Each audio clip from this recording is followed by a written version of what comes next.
Welcome. In an era dominated by the horse and the locomotive, the very concept of personal, powered transport was revolutionary. Today, we journey back to 1887.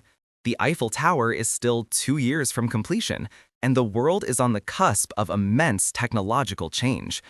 In this environment, two French visionaries, Count Albert de Dion and Georges Bouton, created something extraordinary. We're not talking about a fragile experimental curiosity, but a machine designed for purpose, speed, and even commerce, the de Dion Bouton steam quadricycle, affectionately known as La Marquise.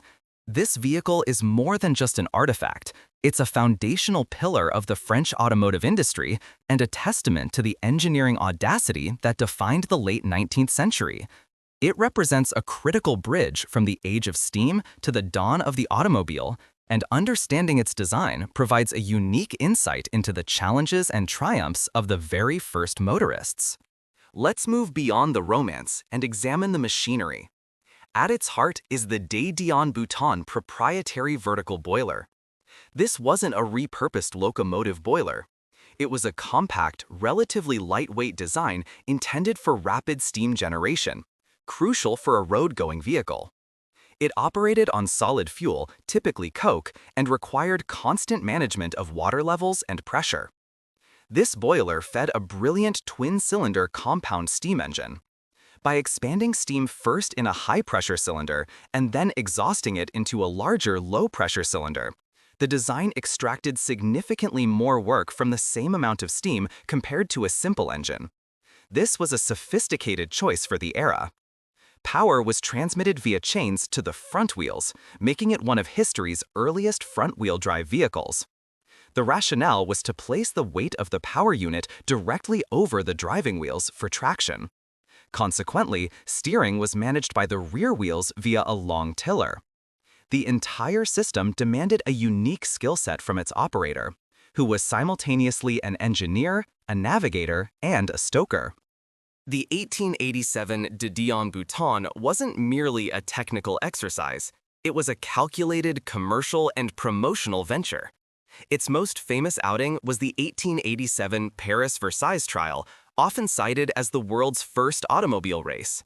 While La Marquise was the sole vehicle to appear, its completion of the 20-mile course at an average speed of 16 miles per hour was a monumental publicity victory. It proved that a self-propelled road vehicle was not only possible, but practical. This demonstration of relative reliability was its key market differentiator. While other steam carriages existed, many were unreliable, slow, or dangerously unwieldy. The de Dion Bouton was engineered to be a usable, if complex, machine. This success allowed the company to build and sell around 20 of these steam quadricycles, making it one of the first commercially produced automobiles. More importantly, this venture established the manufacturing prowess and reputation of de Dion Bouton. The capital and engineering experience gained from these steam vehicles directly funded and informed their pivot to the internal combustion engine, where they would become the world's largest automobile manufacturer by 1900. The steam car was the necessary, successful precursor to their global dominance. For those of us dedicated to preservation, a vehicle like La Marquise presents a unique set of challenges that go far beyond typical automotive restoration. The primary concern is the boiler. It's a pressure vessel that must be certified safe, often requiring specialized fabrication techniques and materials that meet modern standards while respecting historical accuracy. Then there's the metallurgy. Sourcing or replicating period-specific brass alloys and forged iron components is a formidable task. But the greatest challenge is perhaps operational. This isn't a turnkey vehicle. An owner must become a proficient steam engineer, understanding the nuanced relationship between fuel, water, and pressure. It requires an entirely different skill set. Finally, every restorer faces the crucial decision: how to balance conservation of original components with the functionality required to keep this living piece of history operational. It's a delicate dance between being a curator and an engineer. So, what is the ultimate significance of this 130-year-old machine? La Marquise is not just an old car, it is one of the founding documents of the automotive age.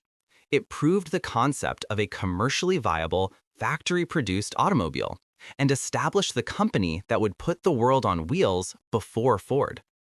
As one of the oldest running automobiles on the planet, it is a living, breathing, steaming connection to the very genesis of personal mobility. It stands as a powerful reminder that every complex system we rely on today began with a bold and often steam-powered first step. Thank you.